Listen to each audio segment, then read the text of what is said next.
अध्ययन का उत्कृष्ट उदाहरण। शहीद भगत सिंह का नाम तो हम सब ने सुना होगा। उन्होंने देश को आजाद कराने के लिए फांसी को हंसते हंसते गले लगाया था।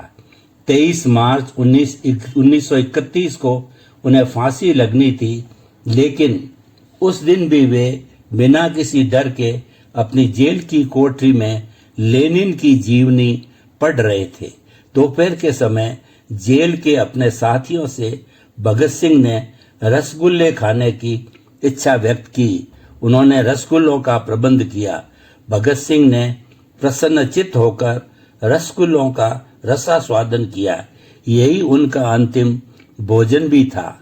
इसके बाद उन्होंने फिर से स्वयं को लेनिन की जिंदगी पढ़ने में तल्लीन कर लिया।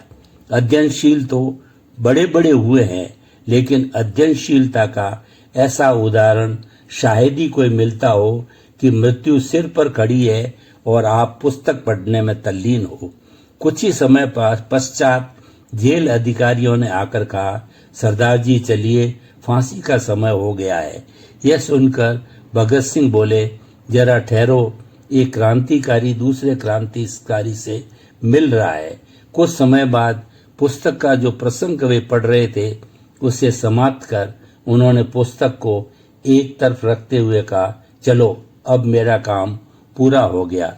भगत सिंह के साथ साथ सुखदेव और राजगुरु भी अपनी कोठरियों से बाहर आ गए। तीनों अंतिम बार गले मिले और एक दूसरे की बाहों को हाथों में लेते हुए एक स्वर में गीत गाया, दिल से निकलेगी न मरकर भी वतन की उल्फत, मेरी मिट्टी से भी खुशबू ए वतन आएगी।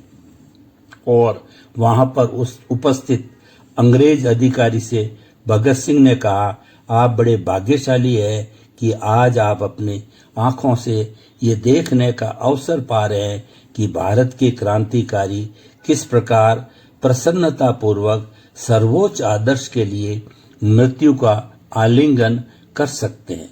फिर तीनों ने मिलकर एक साथ नारा लगाया, इंकलाब जिंदाबाद, साम्राज्यवाद मुर्दाबाद। और इसके बाद तुरंत ही वे फांसी के तख्ते पर झूल गए।